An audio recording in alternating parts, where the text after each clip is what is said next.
करते हुए उन महापुरुषों को मेरा सशक्त नमन, सेवा जोहार, मूल निवासी। और तत्पश्चात यहाँ बैठे हुए सभी लोग को जय भीम, जय संविधान।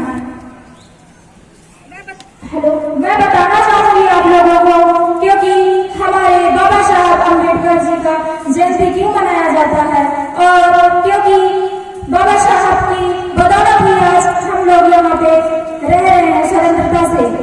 क्योंकि बाबा साहब अगर न होते तो हमें संविधान में अधिकार नहीं मिलता और न ही हमें स्वतंत्रता से जीने का अधिकार मिलता। इसलिए हमें बाबा साहब के लिखे हुए संविधान को बचाना होगा, क्योंकि बाबा साहब के लिखे हुए संविधान को खत्म करने के लिए हमारे इस देश में अनेक प्रजाति के लोग पनप रहे हैं और ST/SC एक्ट को खत्म करने की साजिश में है। और उन्होंने बाबा साहब को सिर्फ दलितों का नेता कहते हैं, पर ये उनकी गलतफहमी है। दलितों का नेता नहीं है, बल्कि वो एक राष्ट्र निर्माता है। राष्ट्र में इस देश के लिए बाबा साहब ने संविधान लिखे, किसी के साथ कोई भेदभाव नहीं किए, चाहे वो ST हो, SC हो या OBC।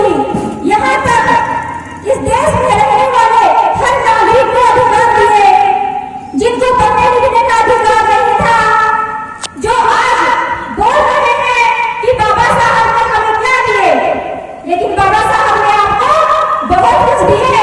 अगर बाबा साहब नहीं होते तो जो लोग बोलते हैं कि बाबा साहब ने क्या दिए, उनके घर की महिलाओं को बंदी बना के रखा जाता था, घर से बाहर वो लोग नहीं निकलते थे, न ही उनको पढ़ने का अधिकार नहीं था।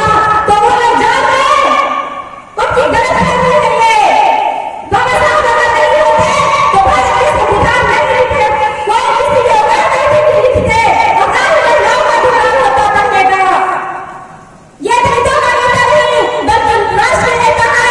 इनके जैसे कोई भी महापुरुष आज तक जन्म नहीं लिए। इस चीज को समझना होगा, खास करके OBC समाज को, क्योंकि OBC समाज के लोग उनको बढ़ावा दे रहे हैं, अंधभक्ति में विश्वास किए हुए पाखंडवाद को बढ़ावा दे रहे हैं। इसीलिए आज ST/SC को साथ छोड़ दिए हैं और आज ST/SC को एक निम्न जाति के लोग मानते हैं। पर ये बात समझिए आप लोग कि 50% है रोटी छीन के खाने वाले इंसान आज आरक्षण खत्म करने की बात करते हैं। बाबा साहब डॉक्टर भीमराव अम्बेडकर जी अपने साथ जो उन्होंने अधिकार वंचित समाज के लिए कहे थे, जिस वॉल्यूम 39 के पृष्ठ संख्या 32 में सहेज कर रखा गया है, इस प्रकार है। मेरी आकांक्षा बस यही है कि आप लोग स्वाभिमानी बने, आप इंसान की तरह जिए, तो मैं समझूंगा कि मेरा परिश्रम सफल हुआ। बात सिर्फ इतना ही नहीं है, बाबा साहब ने अपने इस कथन को साकार करने के लिए भारत का संविधान लिखकर सम्यक साधन और उचित मार्ग प्रदान किया है, ताकि हम इस पर चलकर अपने समस्त उद्देश्यों की प्राप्ति कर लें और स्वाभिमान का जीवन जिए। 14 अप्रैल भारत की नजर में डॉक्टर भीमराव अम्बेडकर जयंती समूचे विश्व के लिए विश्व ज्ञान दिवस और मेरे लिए एक संकल्प दिवस है, ताकि मैं संविधान में भारत निर्माण में अपनी भूमिका सुनिश्चित कर सकूं। थोड़ा आरक्षण के बारे में मैं बताना चाहूंगी।